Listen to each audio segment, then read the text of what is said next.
How's it going, everyone? My name is Elite Genocide, and today I want to talk about consoles. Specifically, obviously, I want to talk about the next-gen consoles, PlayStation 4 and Xbox One. They were both, really showed off now. We all know what they are. We know what they're looking at, and although there's still details about them that's very kind of confusing, no one's really sure except for the companies. I'm not even sure if they are specifically looking at Microsoft. Sony seems as though they really know what their PlayStation's going to be about, and Xbox, Microsoft, hasn't done the best job of really playing out. I will say, just because I'm an Xbox fanboy, and I am. I really enjoy. I would say I really love the PlayStation 2 more than the original Xbox, and got an Xbox 360, and I've played on a PlayStation 3 and didn't like it, so it's. That's why I'm going Xbox. I enjoyed the original Xbox. I loved the 360, and I just kind of feel like might as well. I want to go Xbox One. Now, if I ever get money to where I can get another console, I'll definitely get a PlayStation 4 as well. Because I will say, Kingdom Hearts 3. I loved the original 2. It's all I've played, 1 and 2, and they're really great games. I'm sure 3 will be great, but one game doesn't sell me a console. It never has. Anyways, then moving past my opinion, since, like I was saying, I want to defend one thing about Xbox. I want to clear something up. I'm not representative, but I've done a lot of research on this topic. Because the Sony keeps saying, not Sony, but I say quote-unquote Sony fanboys. I already said I was an Xbox fanboy. We're saying, it's like, oh, you can't get used games on Xbox One. That's not true. You can get used games. The borrowing thing, you can... you've probably seen the Sony video, how you borrow games from a friend on PlayStation 4, how that works, and just has him handing over. His friend goes, "Thanks." See, Xbox, they can make the same video, but in little parentheses, they'd have to put once. You can do it once, whereas with the PlayStation, you can there's no limit. And I will say, I don't like that personally. It's not going to affect me too much, but I think there's a lot of people who they borrow games from their friends and whatnot, and that's fine. Xbox doesn't seem to think you can do that more than once. And the person has to be on your friends list for at least 30 days, which odds are they probably are. If they don't have internet, in which case they're not going to have an Xbox One, so I guess that's not really relevant, is it? But anyways, what I want to really talk about specifically, it's a console war. We use that term this generation. It's like, oh, Xbox 360 and PlayStation 4, oh, they're at each other's throats. But that's not really true.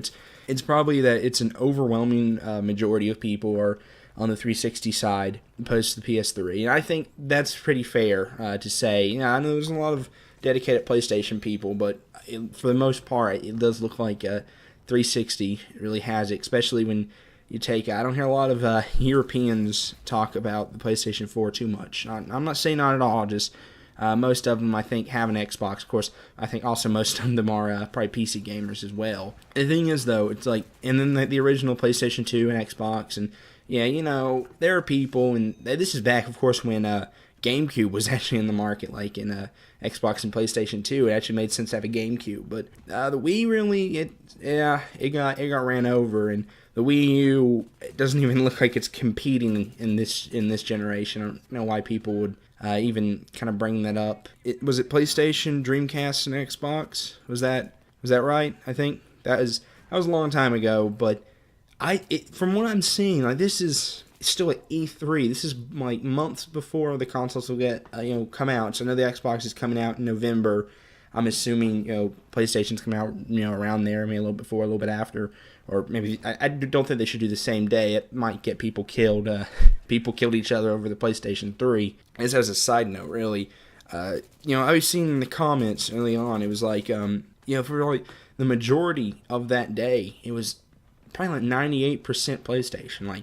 I didn't really see much of anyone that was pro Xbox, and it just and what it was, I saw a lot of, I'll go ahead and say they were ignorant comments. They weren't just there was just Xbone. That's not an amazing creative name, is it? Call it that. I mean, it's fine, but I get it, but I don't know how funny that one actually is.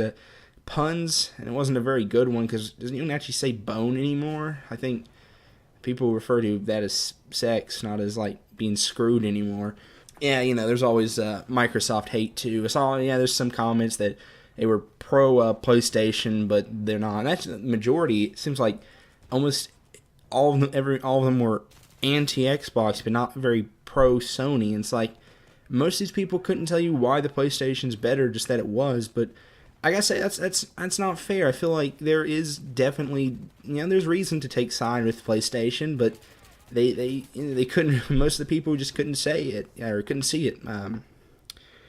And I don't know. It's just like starting out, and then I was going through a comment on I don't know what the video was, and it was a long comment section. And like thousands of people probably were leaving comments, if not more, because it got a lot of views, in the hundreds of thousands, I think. And for whatever reason, it was like 4:30 in the morning where I am on the East Coast. It was oh wow, it was really weird because that whole day I've been seeing nothing but boo Microsoft, boo Xbox. They're trying to screw the fans over, which they're not even thinking about gamers, which is something they brought up. And that, I guess you could say that at their reveal, I could get that, but at their E3, they talked more about the games than Sony did. That did happen. It was all games. Except, they announced a new design for the 360, which I think is a little stupid. But anyways, what it was like, for whatever reason, I saw the first pro Xbox comment I saw, and then right after it was a pro Sony, and then a pro Xbox, and then anti-Xbox, and anti-Sony, then it just started flying off, and there was even a PC guy trying to, almost peacefully trying to get people to just forget it, don't get into this, just PC, and you won't have to deal with a flame war anymore. But it's really shooting off, and I don't think there's been this strong opinions about consoles since Nintendo and Sega days, and that's been a while. The Xbox people have come out now, and there's actually there's a little bit of war that's coming along. So again, I'm going to be taking Xbox side in this because Microsoft bought me with the 360, and I'll remain loyal to them. Now, I'll say if the Xbox One isn't actually good, but I think it will be, especially because of the games. Did you guys see Project Spark? That looked amazing. It looked fun, but anyways, I want to thank you guys for watching. If you want, go ahead and leave your opinions in the comments. So give your opinion, leave a like if you liked the video or liked my voice or like an Xbox, or and if you liked the PlayStation, subscribe if you want to see, check out my channel, and then subscribe because I do sometimes commentary, but not often. This is kind of becoming really long and drawn out. Anyways, thank you guys for watching. I hope to see you next time.